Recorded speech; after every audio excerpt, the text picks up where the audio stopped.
फिलिस्तीन के मासूम बच्चों की चीखें, अम्मत की खामोशी कब टूटेगी। जब सहरी के वक्त क़यामत टूटी, रात का आखिरी पहर था, मुहज़्ज़िन की आवाज बुलंद होने को थी, अलसलातु खैर मिनन नौम, नमाज नींद से बेहतर है। मुसलमान नींद से बेदार हो रहे थे, दस्तरख्वान पर सहरी चुन रही थी, हर घर में एक पुरस्कून फजा थी। लेकिन उसी लम्हे फिलिस्तीन की एक गली में बमबारी हो रही थी, घरों की छतें जमीन बोस हो रही थीं और नन्हे मासूम बच्चे जो अभी चंद लम्हे पहले माँ की गोद में सहरी कर रहे थे, खून में लथपथ पड़े थे। एक बच्चा जो अभी तक जिंदा था अपने शहीद वालिद को हिलाते हुए रो रहा था, आबा उठो ना, सहरी का वक्त हो गया है। अम्मी कहाँ है? लेकिन वहां न उम्मी थी, न आबा, न घर था, न छत, बस एक वहशियाना जुल्म था और जालिमों की सफाकी के निशानात। उसी मलबे के नीचे से एक फलस्तीनी नौजवान ने अपने शहीद पड़ोसी के बच्चों के साथ खींची गई तस्वीर पर एक जुमला लिखा, जालिमों ने सहरी के वक्त 2 अरब मुसलमानों के सामने हम पर जुल्म किया और 2 अरब मुसलमान खामोश रहे, या अल्लाह। फिर उसने आसमान की तरफ देखा, आंखों में आंसू लिए फरियाद की, ऐ अल्लाह, इन खामोश मुसलमानों का रोजा कबूल न करना जो हमारी चीखें सुनकर भी चुप हैं। ये अल्फाज किसी जज्बाती तकरीर का हिस्सा नहीं बल्कि एक हकीकत है। हम सब अपने अपने घरों में बैठे, रोजा रखकर, नमाजें पढ़कर, तरावीह में कुरान की तलावत सुनकर खुश। हमने कभी सोचा कि फलस्तीन में वो रोजे कैसे रख रहे हैं? क्या हमने सोचा कि जिस वक्त हम इफ्तार की खजूर मुन्ना में रख रहे होते हैं, किसी फलस्तीनी माँ का बच्चा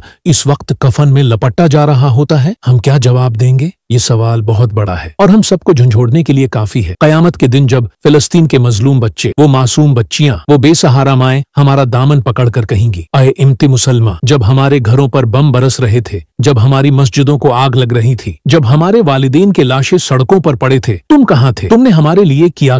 क्या हम जवाब दे सकेंगे? क्या हम कहेंगे कि हमने सिर्फ 1-2 अफसोस भरे पैगामात लिखे, या हमने सोशल मीडिया पर सिर्फ एक अफसोसनाक का कमेंट किया? ये वक्त कुछ करने का है। हम क्या कर सकते हैं? दुआ करें, लेकिन सिर्फ रस्मी दुआ नहीं, दिल से सच्चे आंसुओं के साथ अल्लाह के हुजूर गड़गड़ाकर। आज ताकरात भी है, फिलिस्तीन के हक में आवाज बुलंद करें, अपनी तहरीर, तकरीर और हर मुमकिन तरीके से दुनिया को बताएं कि फिलिस्तीन पर जुल्म हो रहा है। मदद के जराये तलाश करें, जो भी हकीकी मोतबर जराये हूँ वहां तक इमदाद पहुंचाने की कोशिश करें। बाइकाट करें इन ब्रांड्स, इन मसनूआत का जो जालिमों की पुष्ट पनाही कर रहे हैं। अपने ईमान को मजबूत करें ताकि हम दीन की बुनियाद पर एक अम्मत बनकर खड़े हो सकें और आइंदा फिलिस्तीन जैसे सानहात पर खामोश न रहें। अम्त मुसलमा, जाग जाओ, ये वक्त नींद का नहीं, सुस्ती का नहीं, खामोश रहने का नहीं, ये वक्त फलस्तीन के लिए कुछ करने का है। अगर हम अब भी खामोश रहे तो शायद अगली नस्ल हमें मुआफ न करे और कयामत के दिन हम अल्लाह के सामने शर्मिंदा खड़े हों।